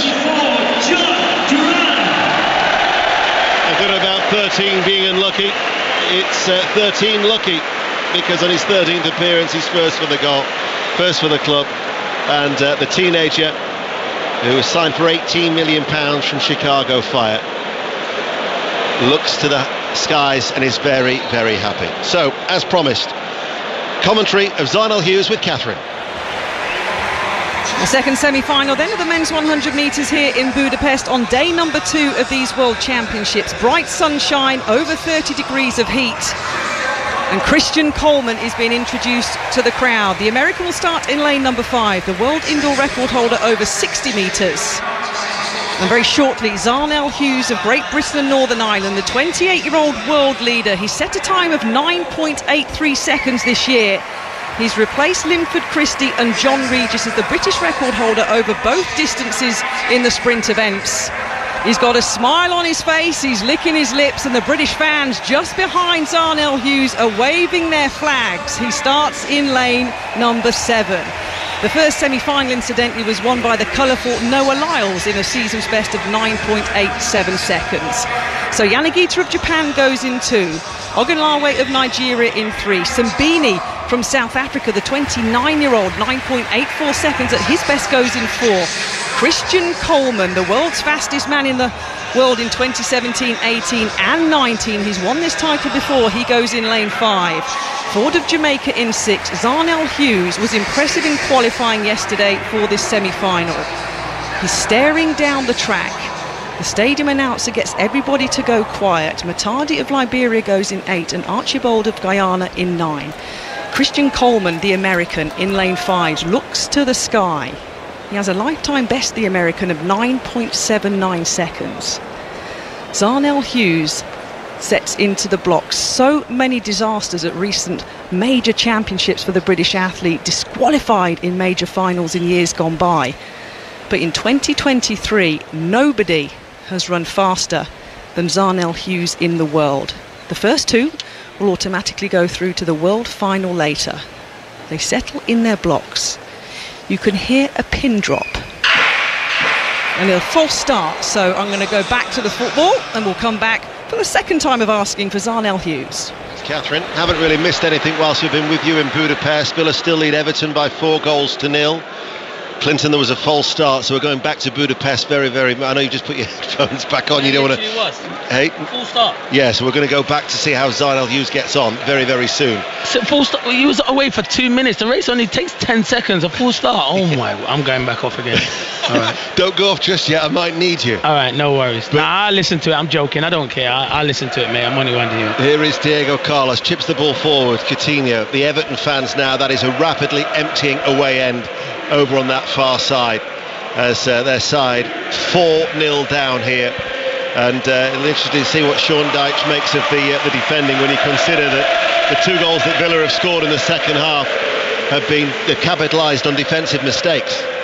Yeah, it's big mistakes, and that's the biggest problem. You come to grounds like this, you don't need to give them a head start. They're a talented team, Aston Villa. Too many mistakes from Everton this afternoon. Everton with Danjuma just shows too much of the ball there to Camara, who brings it away. And there is Cash on the far side. Villa looking to try and build on their 7th place finish last season, their highest finish since the days of Martin O'Neill, when he got them to a 6th place finish back in 2010. At European competition, a club very much on the up. Real feel-good factor here at Villa Park as Coutinho to Duran. Back with Coutinho once again, nutmegs Dobbin, shoots from distance. It was an ambitious effort. It was always on the rise off his right boot from a good 30 yards out from goal kick, Clinton Morrison. Yeah, he just wants to be entertained. Philip Coutinho could have carried on. Unai Emery was thinking, just carry on, but you know what, they're winning 4-0, why not try something? It was a lovely little nutmeg.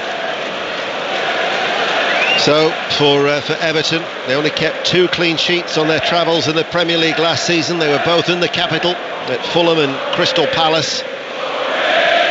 They've come unstuck here today, 4-0 down against an impressive Aston Villa side, and yet you feel there's still so much more to come from Villa. Oh, definitely, there's much more to come on for Aston Villa. As I said, I don't think the season gets up and running till after 6 or 7 games. You get to really where you should be in your fitness and stuff like that, but you need to win games early.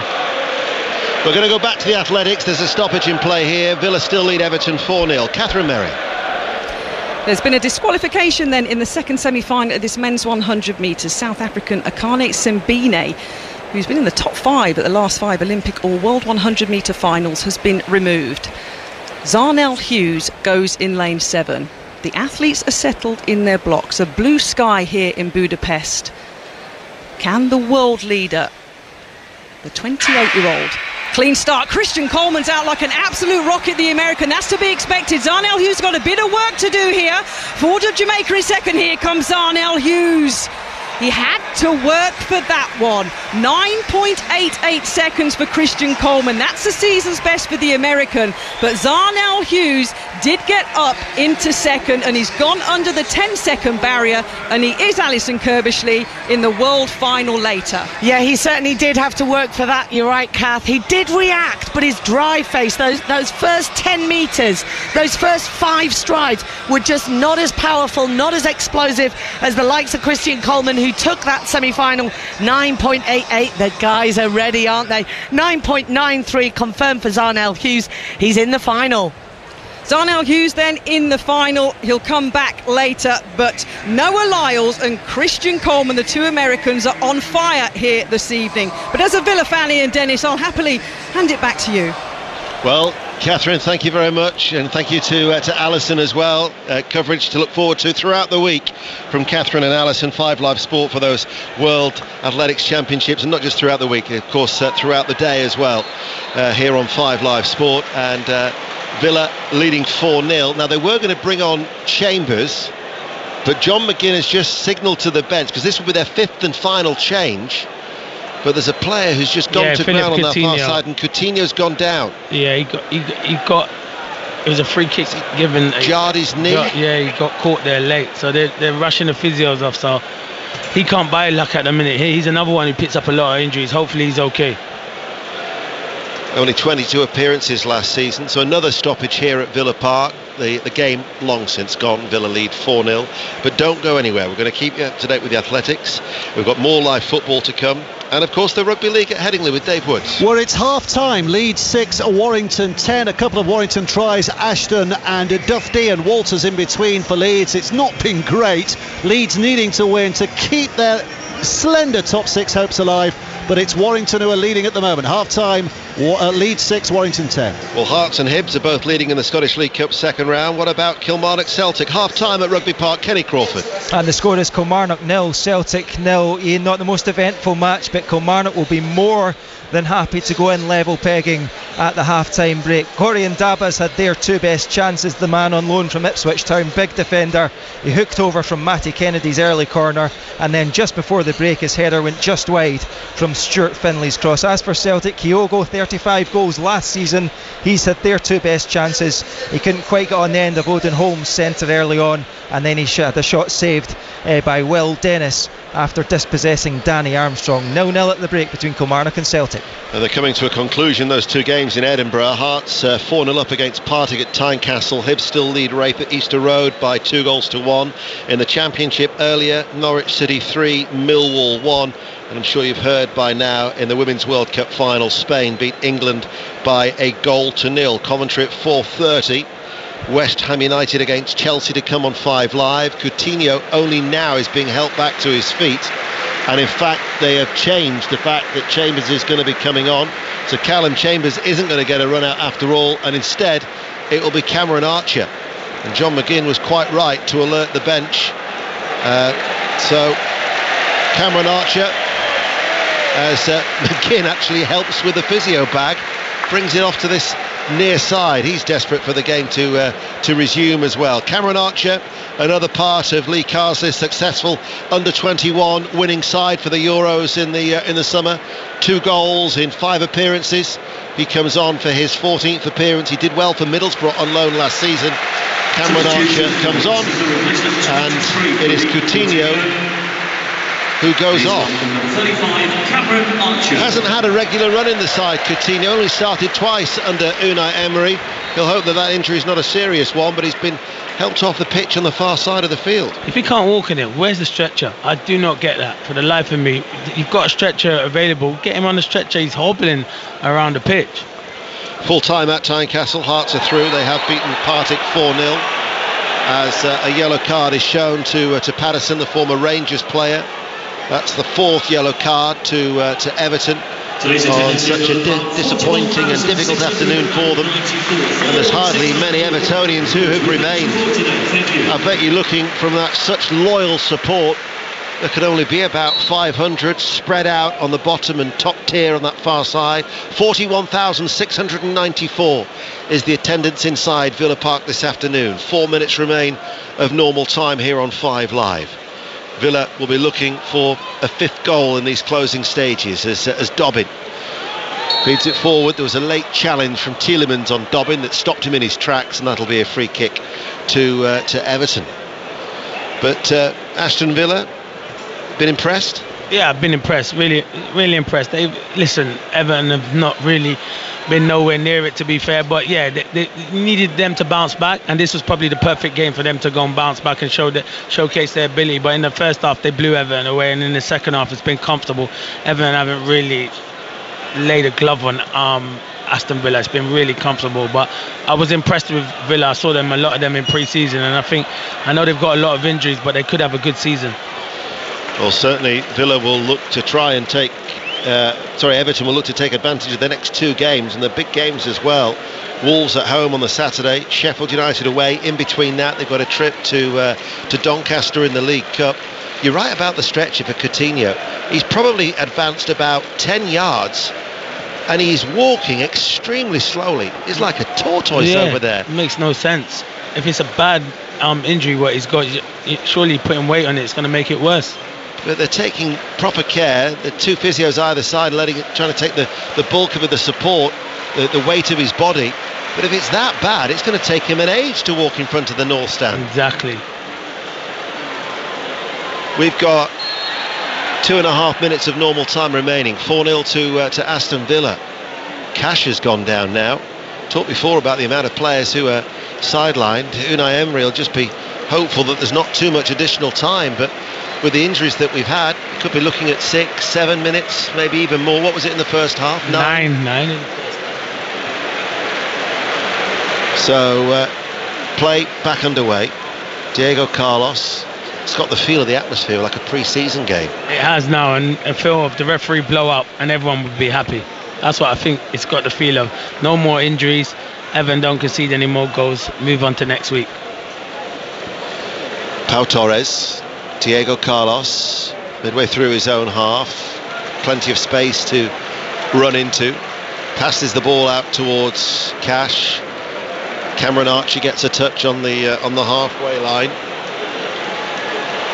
and then it's going to be a yellow card shown to Archer for holding back Danjuma from Anthony Taylor. No real complaints from the Villa substitute. That's the tally of 8 yellow cards in total. It's just going through the paces here, isn't it? The routine of just seeing the game out now. Seeing it out, yeah, you're right. But for Everton and Sean Dyche, he'll be hopeful to bolster his forward line if they are to get Shea Adams from Southampton. Nonto, another possibility. Onana dispossessed easily by Camera in the midfield, and Tielemans neat and tidy in the midfield. And it's laid out to this near side to Digne. Now towards Duran. Passes the ball in field to Tielemans, and Villa going through the pitch here and into the final third. And then the ball from Camera looking towards Digne, who was quite advanced. He's on the stretch, couldn't prevent it from reaching James Garner. There's no one ahead of James Garner, and he runs forward. He's got no one to pass the ball. He waits for Dobbin on the overlap on this left-hand side. But then it's Duran with his work ethic, the striker, getting back to put in the challenge. Yeah, it's great work from Duran. I cannot believe. I'm just still looking at Coutinho, if it's a bad injury, surely you shouldn't be walking nearly 200 or 300 yards around the pitch. Well, it's only now, we've got another 9 minutes of additional time. Only now has he reached the mouth of the tunnel. Has Coutinho for Aston Villa. That must have been a laborious and painful trip from the far side. It's taken him that long. 9 minutes of added on time, and the stadium clock does tick by on this occasion. Probably forgot in the first half. Yeah, forgive them that. Oh, they were listening to us. They were listening to us. Let's go back to Budapest. Catherine Merritt. Confirmation then at the end of the 3 semi-finals in the men's 100 metres. Great Britain and Northern Ireland Zarnell Hughes is through to the final. Eugene Amo-Dadzi and Reece Prescott, though, are out, but the qualifiers were led by Noah Lyles, the American, in 9.87 seconds. The defending champion, Fred Curley from the USA, is also out. So we've got Catherine, who's a big fan of Villa, and we've got Clinton Morrison, who's a big fan of the Athletics. Oh yeah, so yeah, Catherine's having a good day. She's a big fan of Aston Villa because they've been excellent. But yeah, I love the Athletics. I love it. So I'm big on it. Hopefully Zarnell, well, I don't want to know if he got through. But I won't. I'll say hopefully he wins the final, but I'll wait till I get home to see that. I won't spoil the surprise, but knowing how meticulous John Murray is, I wouldn't listen to the commentary at 4:30. Of West Ham Chelsea, because John is likely to give you a mention as well, so I just wouldn't listen at all. I put some music on your way home, as Villa are going to secure an 8th successive win in the Premier League, and in the process they'll have scored 18 goals and conceded just 2, although they have conceded a corner kick as Everton look for a consolation in stoppage time. Villa 4, Everton 0. BBC Radio 5 Live at Villa Park, and I wonder if the London derby that we'll be listening to on the way home, or at least I will be a closer affair of West Ham against Chelsea. In comes the corner for Everton. Pau Torres heads it away. Tarkowski will try and retrieve it. He's knocked over by Tielemans. No foul, says the referee, and it goes out of play for an Everton throw. Everton will. I mean, they were unlucky last week. Let's be fair against. Yeah, they were good against Fulham. They created a lot of chances, just couldn't put the ball in the back of the net. But it's very, very easy, isn't it? You can go into that international break in early September. If you haven't got many points on the board, straight away you find yourselves under pressure. Yeah, you do, and that's the biggest worry for Everton. Listen, coming to Villa Park was always going to be tough. Yeah. The amount of good players Villa, and the season they had last season, the players that they brought in, so you can't judge Everton on this game, but it's the manner, losing 4-0, and that's the biggest disappointment, I think, for Everton this afternoon. Defensively, they'll certainly hope to tighten up against Wolves. Only the 8 wins last season, their lowest ever in a campaign. You think of Everton's long and proud history, 145 years, and last season really was a bleak campaign for their loyal supporters, as the free kick from James Garner is easily caught by Martinez in that penalty area in the sunshine in front of the Holt end. They've literally gone, all the Everton fans. Don't blame them. Yeah, I don't blame them. It's a nice day as well. Get back up the road. Yeah. But they're just spread out, strewn all over now. Rapidly the emptying seats, and the Everton fans just standing, looking bewildered. Another season of struggle. You think, on the evidence of this, for them, as they look to try and turn their fortunes around, and you think where they used to be under David Moyes, who certainly had nowhere near the level of investment that other managers have had under Farhad Moshiri. Sean Dyche is the 8th manager since Moshiri came to Goodison Park in February 2016. Mopé lays it off. Villa will just now look to try and keep the clean sheet to add for what will be the perfect performance really for Unai Emery's side. 4-0. Halfway through the 9 minutes of added on time at a silent Villa Park, as Archer picks up the ball. He's closed down by Garner. The referee gets in the way. That'll be an uncontested drop ball. The Villa fans complain, but there's nothing he could do. He's running those diagonal lines that the referees tend to do. He could get out of the way, Deno. Just let it go through his legs. That's how I know he's never played the game. No, I'm only joking. He couldn't do nothing about that. So it's an uncontested drop ball. Poor old referee, though. Villa fans on his back straight away. No, straight away. Anyone would think they're losing. But they will depart Villa Park in the sunshine now. Those grey skies are moving on, and I think every Villa fan listening to BBC Radio 5 Live, whether they happen to be in Budapest or a little bit closer to home, will be very, very happy. As Onyango is going to be coming on. It's going to be a change for Sean Dyche in the closing stages, just to give Tyler Onyango loans last season at Burton and Forest Green. He's a midfielder, only 20 years of age, who's come through the academy, made 3 Premier League substitute appearances in 21-22, going to be a 5th appearance in total for Everton. Quite rangy with his bushy hair, for the slender Onyango to come on, as that ball on that left-hand side was easily cut out, and it's Tielemans who will trot forward. Villa just, well, the camera already is poised on Unai Emery as he maintains Villa's excellent run here at Villa Park.